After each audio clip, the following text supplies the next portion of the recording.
Okay, I welcome all of you to this remote session.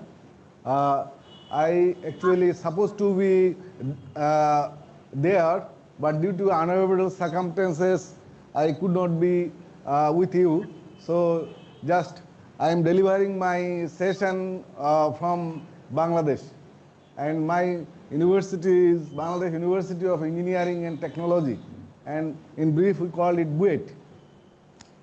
So, my session title is Social Engineering and Botnet Proliferation. And I am Muhammad Shaiful Islam. So, the outline of my presentation actually security and human factor in security, social engineering, threat actors using social engineering, characteristics of social engineer, basic tendencies of human nature, social engineering categories and social engineering cycle, social engineering attack vectors, attack tools of a social engineer, and why do cyber criminals use botnet attacks, and finally botnet defense best practices. You have already listened to lectures. One is about botnet and another is attack vectors. So this is about actually social engineering.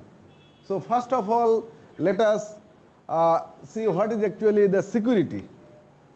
Security, we can say, the state of being free from danger or threat. And in other ways, we can define security. Actually, it is all about knowing who and what to trust.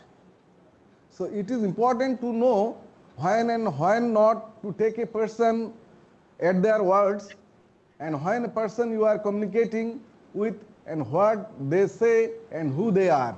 Most important. So in this perspective, we would like to state two scenarios. One is individual and another is organization.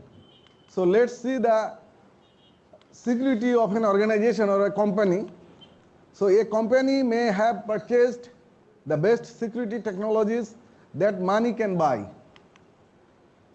train their people so well that they lock up their secrets before going home at night, and may hire building guards from the best security firm in the business, and that company is still totally vulnerable. And for an individual, he may have every best security practice recommended by the experts, slavishly install every recommended security products, be thoroughly vigilant about proper system configuration, and apply various security patches regularly.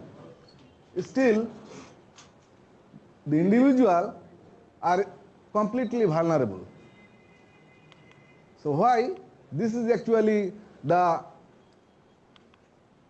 because human factor is truly security's weakest link. So when we actually deals with the human factor, and we are calling it actually social engineering. So let's see the social engineering, and first we define social engineering. There are a lot of definitions. Let us see one by one. And social engineering, actually it is using human interaction to psychologically manipulate targets through deception and persuasion in order to influence the target action. And it is a form of technique employed by cyber criminals designed to lure unsuspecting users into sending them their confidential data, infecting their computers with malware, or opening links to infected sites.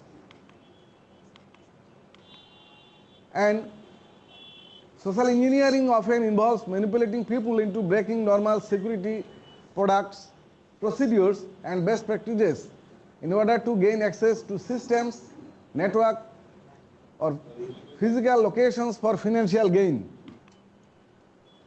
And It is usually used to deceive and manipulate victims to gain computer access, which is achieved by tricking users into clicking malicious link or by physically gaining access to the computer location, and which is totally through deception. So what are the two actually threat actors using social engineering? So the social engineering techniques conceals their true identities and motives and present themselves as a trusted individual or information sources. And social engineering is a popular tactic among hackers because it often easier to exploit human weaknesses than to find a network or software vulnerability. Hackers often use social engineering technique as the first step in a large campaign to infiltrate a system or network, steal sensitive data, or disperse malware. So the cybersecurity is, we can say, it is actually a product. It is not a product, it is a process. And it is not a security problem or technology problem, it is actually people and management problem. So as the developer invent continually better security technologies, making it increasingly difficult to exploit technical vulnerabilities, attackers will in turn more and more to exploit human factors. That means this social element. So creating a human firewall is often easy and it requires no investment beyond the cost of a phone call or involves minimal risks. So let us see what are the characteristics of a social engineer. Since social engineer actually always acts the victim through persuasion or deception, so he anticipates suspicion and resistance, and the social engineer always prepared to turn distrust into trust.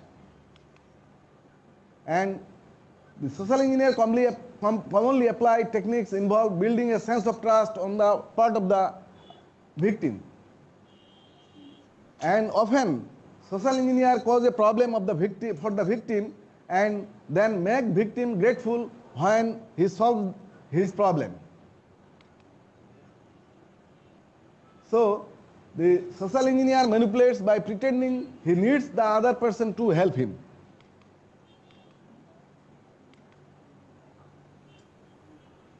And a social engineer uses psychology to influence or lead his target to comply with his request, and skilled social engineers are very at developing a trick that stimulates emotions such as fear, excitement, or guilt.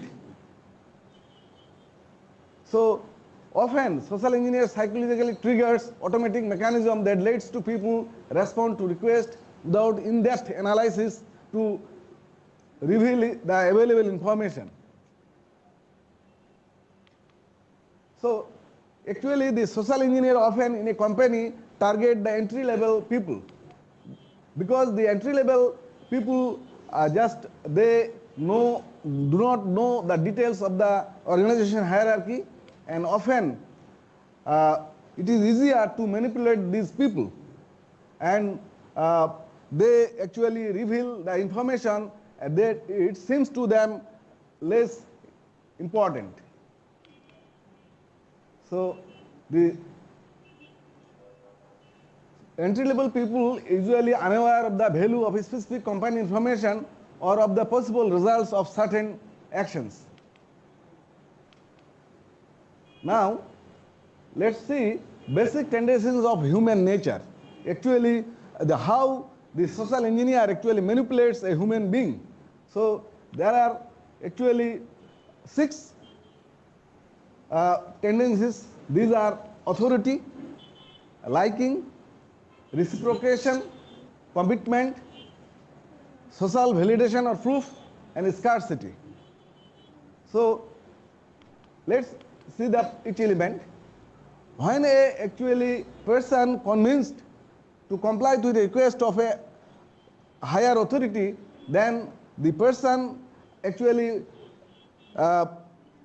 comply the request of the person, and the person who is requesting such information may be a hacker. And liking, so through conversation, the attacker or the hacker actually establish a rapport with the person and actually know his interest as well as enthusiasm or hobby, and later on he claims that he has same interest or hobby. So in this manner he actually manipulates the person.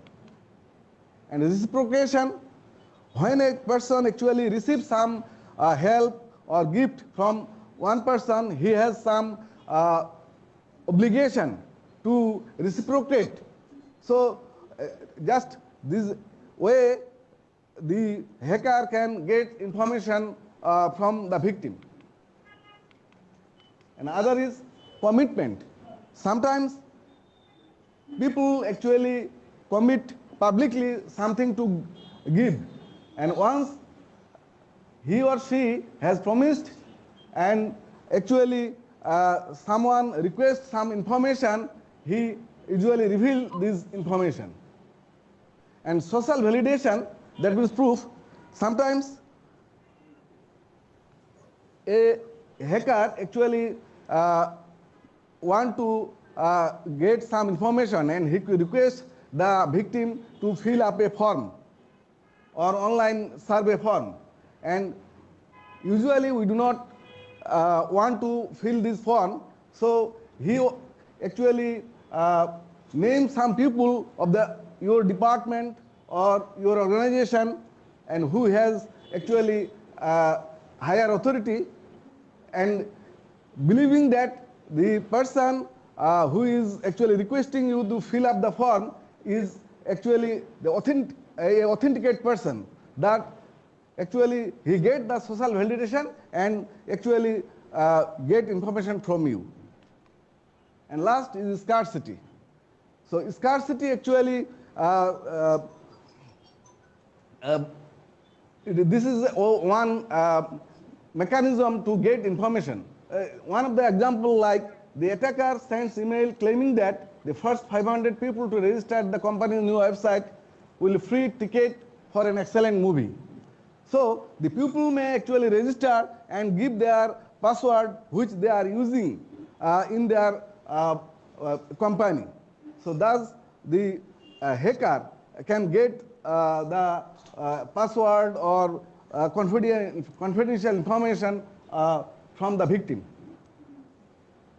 So these are the 6 human tendencies actually exploited by the social engineer. So what are the categories? There are 2 types of social engineer. One is called hunting and another is farming. In hunting, actually the social engineer has minimum interaction with the target, and once the specified objective is achieved and security breach is established, the communication is terminated. And another is farming. Farming, actually the attacker or social engineer aim to establish relationship with the victim in order to extract information for a longer period. And in this period, the victim may suspect the hacker and often learn the truth, and the social engineer may attempt to bribe or blackmail the target, thus resorting to traditional criminal behavior even. So farming actually even longer period of time. So in this respect, I would like to mention one case of Bangladesh. In 2016, in the month of February, there is a big actually cyber heist from Bangladesh Bank. About $81 million actually siphoned off to Philippines.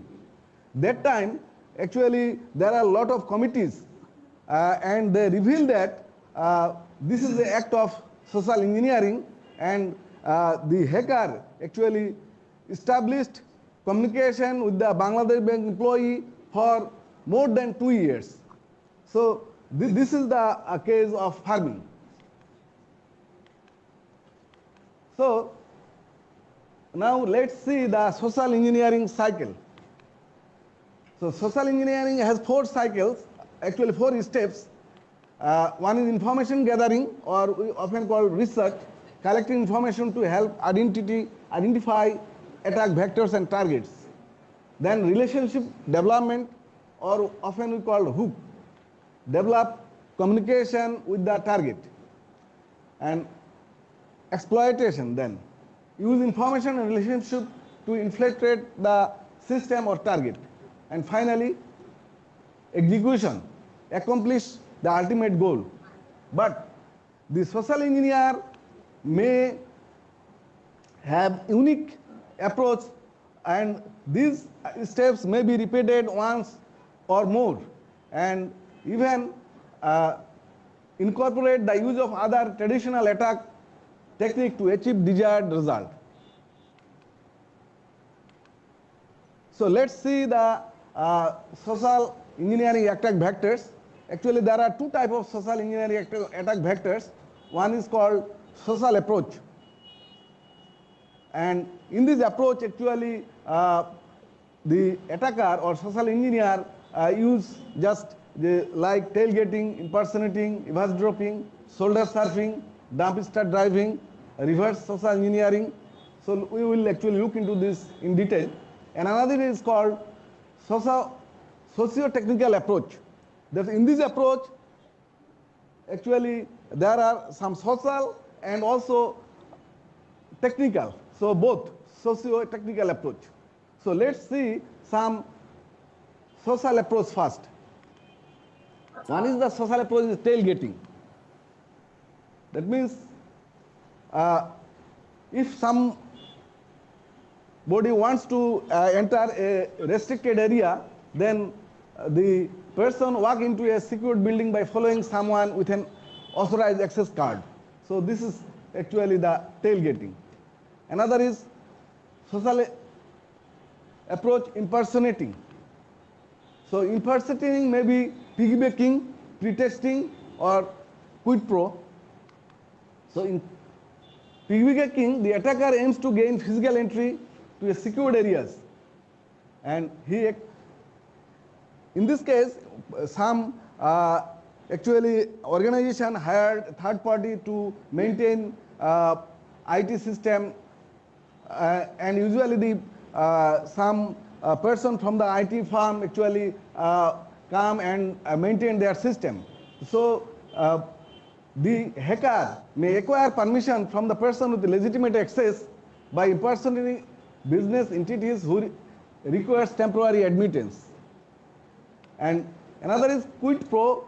So this quid pro means something for something. When actually you actually receive from someone something, then for in the sense of reciprocity, you may also give something, maybe some information, secret information or confidential information to the hacker.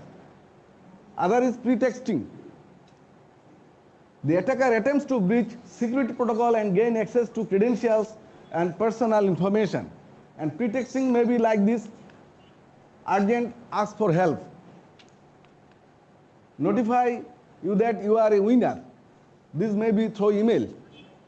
So, and they may present a problem that requires you to verify your information by clicking on the displayed link and providing information on their form. So in this way, the pretexting actually hacker can get your confidential information. So another is eavesdropping. So within the company or within the secured zone, you may discuss among your colleagues, but in this discussion there is serious something confidential you are discussing, and this may be actually heard by third person or the hacker. So this is the eavesdropping. And shoulder surfing.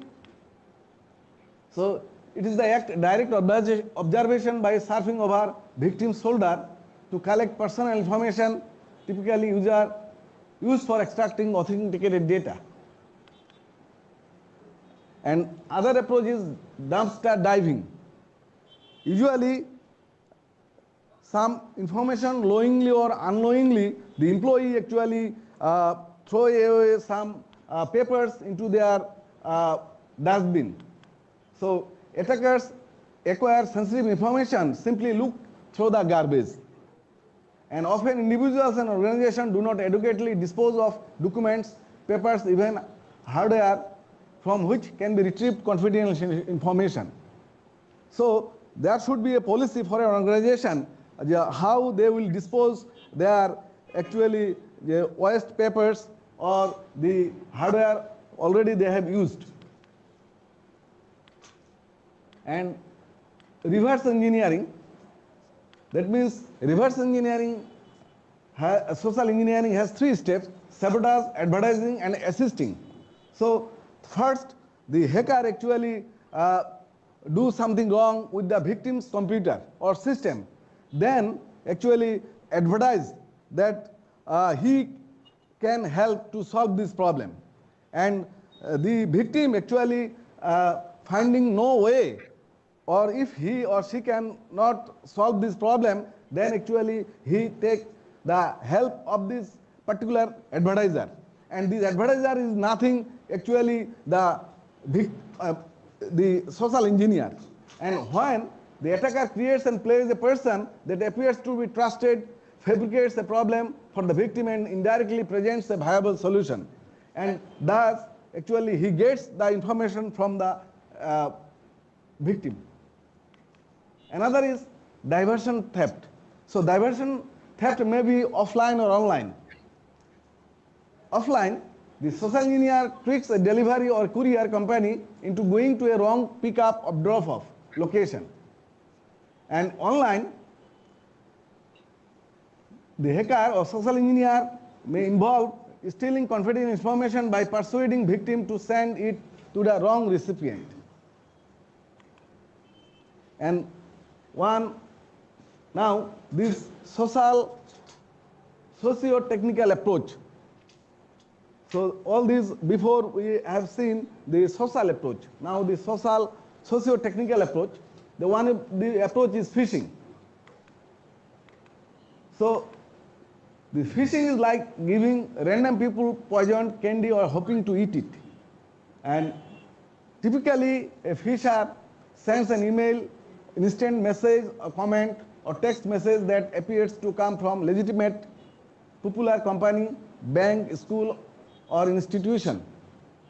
And since it seems to be legitimate, the recipient may share the personal or financial information and clicking on a link to, and which actually install malware in his computer.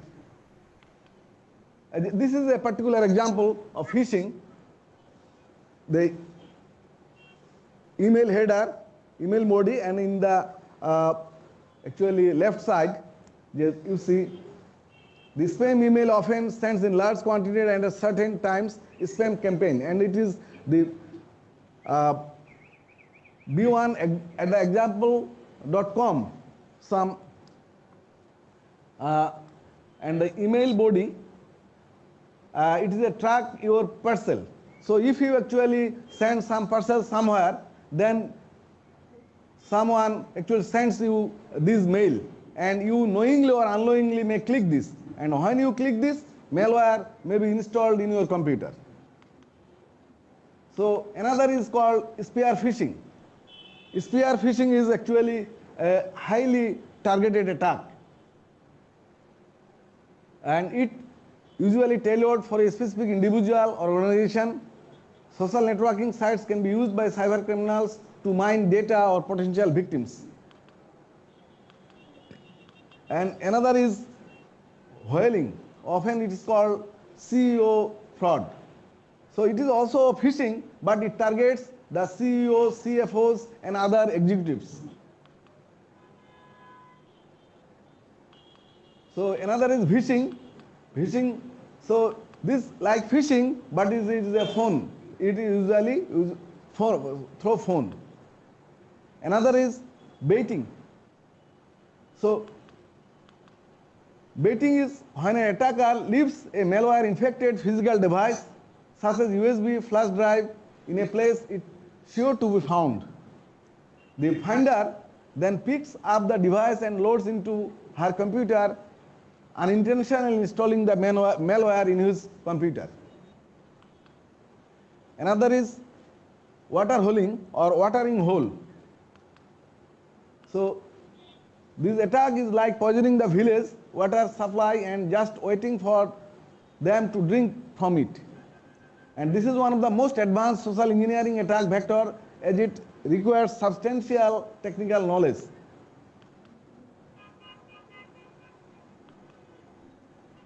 Another is scareware.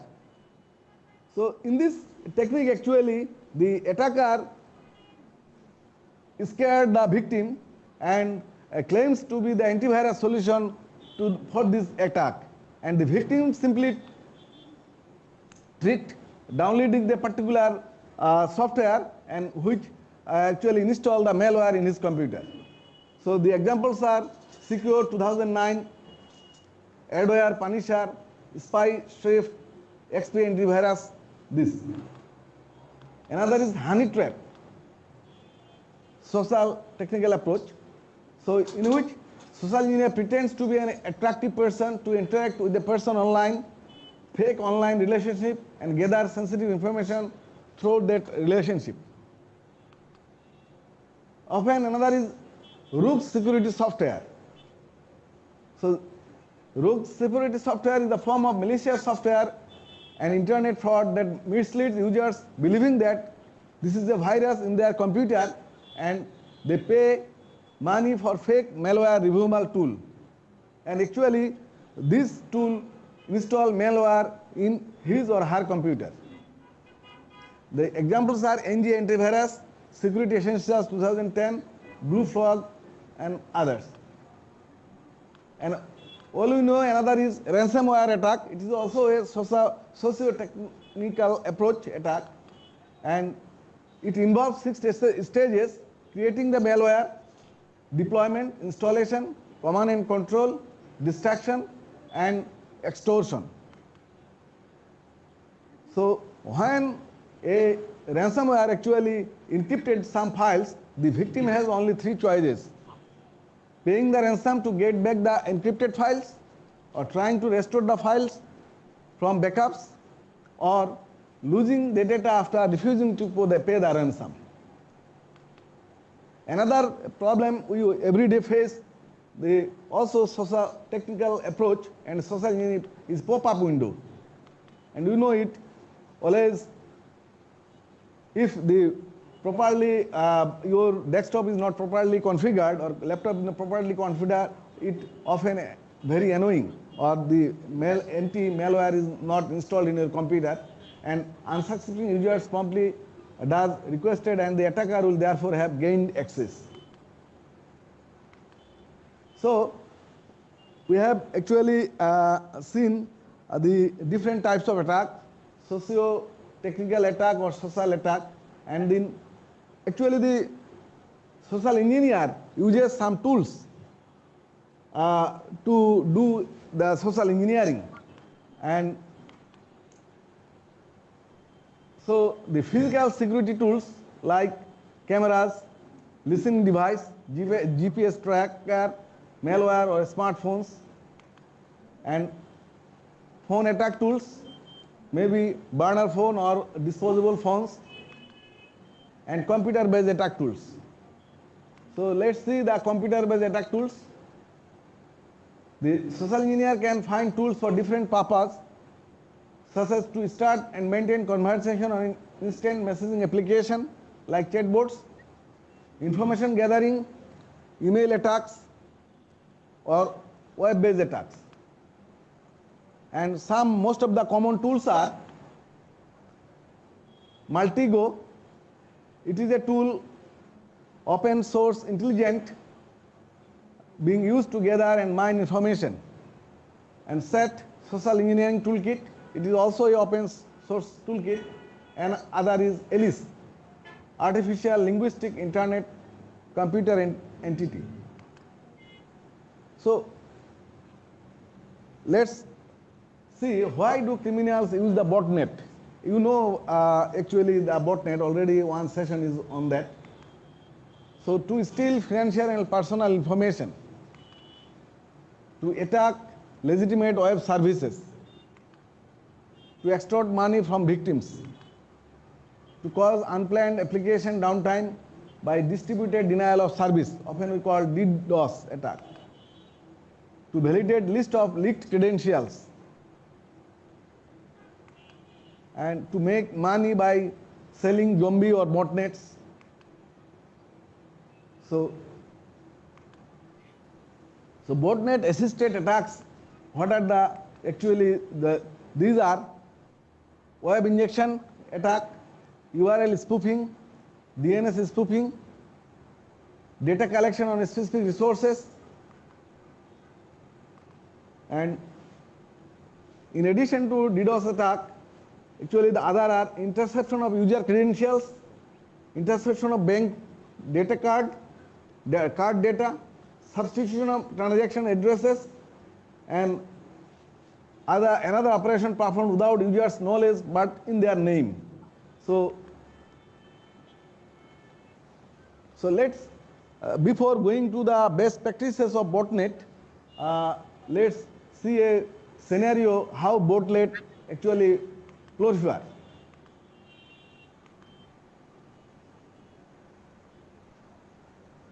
So a attacker sends a spoofed email purporting to be from a trusted vendor, and that is known to the organization.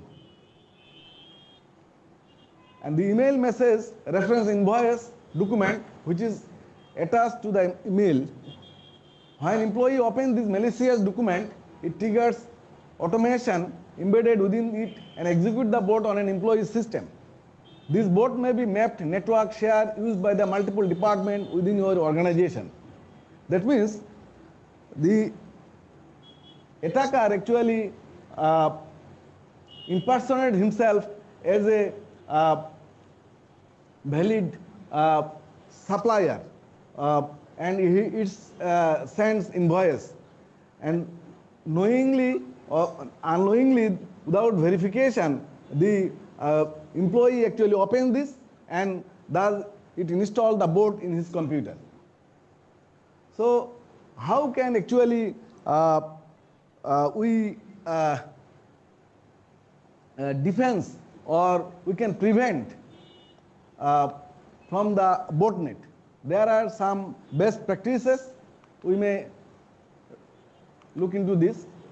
So here is a list of best practice grouped by control type, which can aid the prevention, detection, or expedited the response of botnet attack.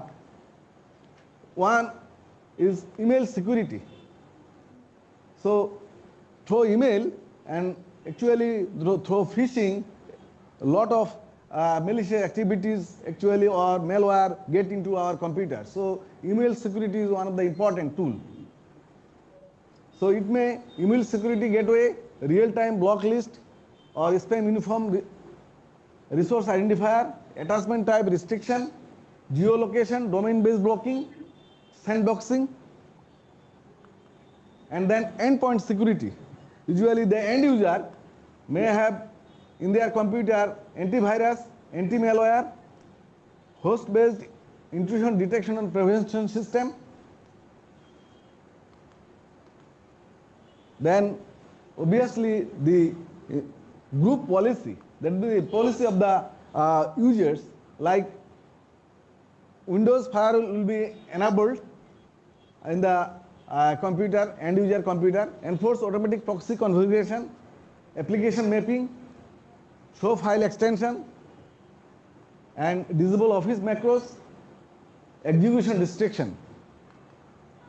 And then maybe network security, content filtering proxy, ingress filtering, network-based intrusion detection or prevention system.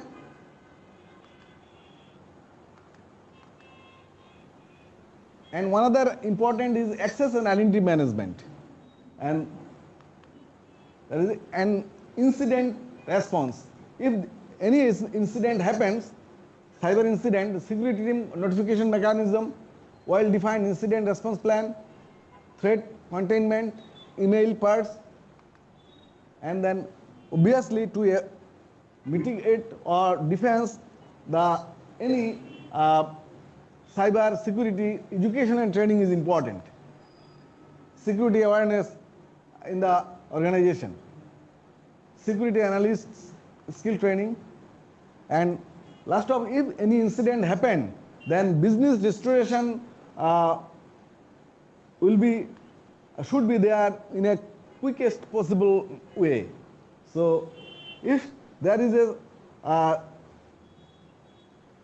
ransomware attack, so don't pay the ransom or restore from backup. Pay the ransom or stockpile Bitcoin. Usually they want actually the payment through Bitcoin. They reduce impact cyber. There may be cyber insurance. At present it is not. So business registration is important. So these are my very short about social engineering. Thank you very much for your patient hearing. Thank you. So if you have any question, then we can actually discuss. Okay, thank you. Any questions? Okay, there's one question. Okay, thank you very much, Professor. My name is Gigi Fadana from the Department of Economics, University of Lampung. Can you hear me? Yes, please repeat kindly. Yeah. I want to ask about how our strategy to avoiding the social engineering incident, specific on our academic information system. Incident? Yeah, incident on the case of in our university. So by now we are using two-factor authentication. And yeah, two-factor authentication. We use this technology because it seems implemented since 2010. Before 2010, we found some problem, especially on account that social engineering. Weakest password. The main problem is the weakest password. So there is two incident on critical transaction. There is some incident. So we found a solution in implementing two-factor authentication, and we are using SAPS technology. So this technology, we choose this technology because of our users mainly using the old phone. Thank you. I did not get your question completely. Just what I guess, what you mean, that means cyber incident, okay? I mean, in our campus, we overcome the incident comes from the social engineering. We're using two-factor authentication by using SMS technology, short message services. I want to ask you, I in our campus, implementing the technology of security, point of view of side of our developer system application to securing the system. Maybe you have any solution we are using not on SAPS technology or something else. So you can tell us. Yeah, thank you very much. Okay. So the security actually, what at the beginning I mentioned that the human link is the most weakest link, and this weakest link we call actually break by the social engineer. And I already mentioned one incident of our central bank, Bangladesh Bank, and in this particular case about $80 million actually went to Philippines, and ultimately it went to casino, and we did not, till today we did not get a single penny from there. So what I actually suggest, or my opinion, the awareness is my only tool which can prevent the attack, because the tools which already available in the market, if you install and you do not actually train your people or aware your people, still your system is vulnerable. So this thing you have to train or educate your people, and in this manner you can actually secure your system. Okay? Thank you.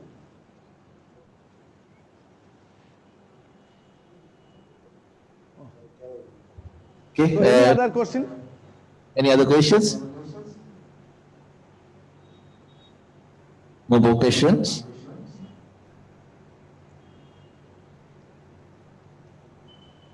Okay. No more question, doctor.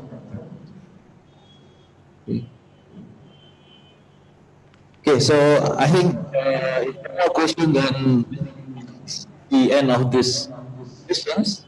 Thank you very much, Professor Saiful Islam. Yes, thank you very much. Thank you for giving me a patient hearing. Okay.